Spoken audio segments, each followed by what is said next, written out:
LA Clippers Paul George delivers in Game 5 win with Kawhi Leonard sidelined. Paul George harnessed his old attitude of being the franchise leader in Indiana and produced perhaps his best game and moment as a member of the LA Clippers on Wednesday night, with Kawhi Leonard out indefinitely with a sprained knee. George had a superstar performance in front of a hostile crowd that has mocked his every move, scoring 37 points, grabbing a postseason career-high 16 rebounds, and dishing out 5 assists in a critical Game 5 win over the Utah Jazz in front of 18,007 at Vivint Arena in Salt Lake City. It was no secret, George said, of what he had to do without Leonard. Afterward, George was asked if this is what Playoff P, the nickname he coined for himself to much criticism before Oklahoma City faced Utah in the 2018 postseason, looks like. George puts the Clippers only one win away from reaching the franchise's first-ever Western Conference Finals for the second straight playoffs, joining Brooklyn's Kevin Durant as the only players to have at least 35 points, 15 rebounds, and 5 assists in a game this postseason. And he helped the Clippers do it without Leonard, the team's best player. Leonard suffered a right knee sprain in the fourth quarter of Game 4 on Monday and was unable to finish the final 4 minutes. 35 seconds of the game.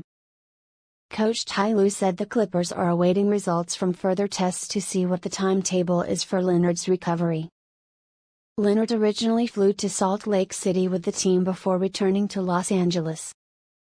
Leonard informed his teammates late Tuesday that he would be out for Wednesday's game, sources told ESPN's Brian Windhorst and Ramona Shelburne. "Oh, man, it was a blow," George said of his reaction when he found out. "But you know, at the end of the day, we don't want nothing but the best for Kawhi."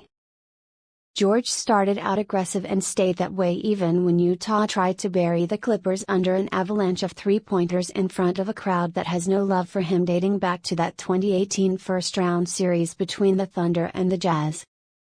But George hit 9 of his first 14 shots and scored 22 points in the first half, and the Clippers followed their all-star guard. "He's incredible," said point guard Reggie Jackson, who hit numerous big shots when the Clippers needed them and finished with 22 points. "You're going to have the naysayers and critics, but that's what you love about this game." Jackson said George seemed calm after hearing the news on Leonard. "He was ready to put the team on his back to carry extra weight, and he showed up and proved why he's one of the best players in this league and why he's been incredible for us when we had him for the entire season." The Clippers were heavily criticized last postseason when they blew a 3-1 lead in the second round to the Denver Nuggets. George drew heat as well for struggling with his shot in the bubble last postseason, culminating in Game 7, when he shot 4 of 16 for 10 points. George came into this season determined to have a bounce-back year and erase the bad taste of last postseason. "Have a lot of respect for PG," Lue said of George, who played 40 minutes. "Like I know a lot of great players that have bad series or a bad game or a bad 2 games in a series, but whenever he has a bad game, they want to make a big deal of it. He has scored 30 or more points in 3 straight games." Utah's scorching shooting finally cooled off in the third quarter, but the Jazz made a final run and cut a 10-point deficit to 110-106 with 2 minutes remaining. He converted the 3-point play and hit 2 free throws late to seal the win.